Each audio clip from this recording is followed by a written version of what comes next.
గురుగారు, గోవధ జరగకుండా ఉండాలి అంటే మనం ఏం చేయాలంటారండి మరి? ప్రతి ఒక్కళ్ళకి గోవు మూలాన ఎటువంటి లాభాలున్నాయో పాఠ్యాంశాల్లో రావాలమ్మా. పుస్తకాల్లో రావాలి. స్కూళ్ళల్లో ఒక అంశంగా ఎందుకంటే ప్రకృతి పరిరక్షణ ఎలా జరుగుతుంది గోవుతో. ఎందుకంటే మనం చదువుకునేటప్పుడు ఆ అంటే అమ్మ, ఆ అంటే ఆవు, ఆవు. ఈ అంటే ఇల్లు, ఈ అంటే ఈశ్వరుడు అని చెప్తున్నాం. అమ్మ అనేది సత్యం, నాన్న అనేది నమ్మకం.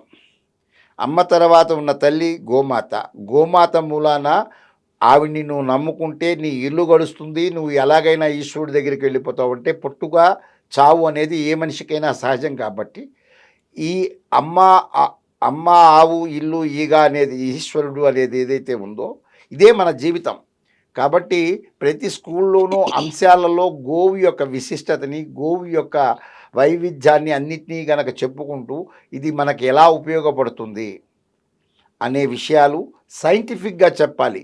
Cow science impact on human diseases and environment, ఇలాంటి విషయాలన్నీ కూడా ప్రజలకి మనం గనక చేరవేస్తే, ప్రజల్లో మార్పులు గనక రాగలిగితే, కారు షెడ్ కాదు కౌ షెడ్ ఉండాలి అనే పాయింట్కి వీళ్ళందరూ డిరైవ్ అయితే మన యొక్క గోరక్షణ అనేది జరుగుతుంది తప్ప ఇవాళ గోవు కనిపించినప్పుడల్లా దండం పెట్టి పూజ చేసి ఇవాళ పూజ చేసేసాం అయిపోయింది అనుకుంటే మటుకు గోరక్షణ కాదు.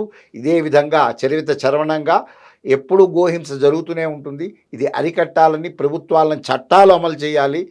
చట్టాలు అమలు చేసి లేకపోతే రేపొద్దున పుస్తకాల్లోనూ గ్రాఫిక్స్లోనూ ఆవును చూసుకుంటాం మనం. అవునండి. అంతే తప్ప మనకి 108 జాతులు ఉండేది 24 జాతులకు వచ్చేసింది. ఇవాళ దేశీయ ఆవులను మాత్రమే చంపుతున్నారు వీళ్ళు. విదేశీ ఆవులను చంపట్లా. ఎందుకంటే అవి జంతువులని వాళ్ళకి తెలుసు. అవును. ఎందుకంటే ఇది వీళ్ళు ఎలాగో పెంచరు. దాన్ని పెంచినా చంపినా ఉపయోగం లేదు.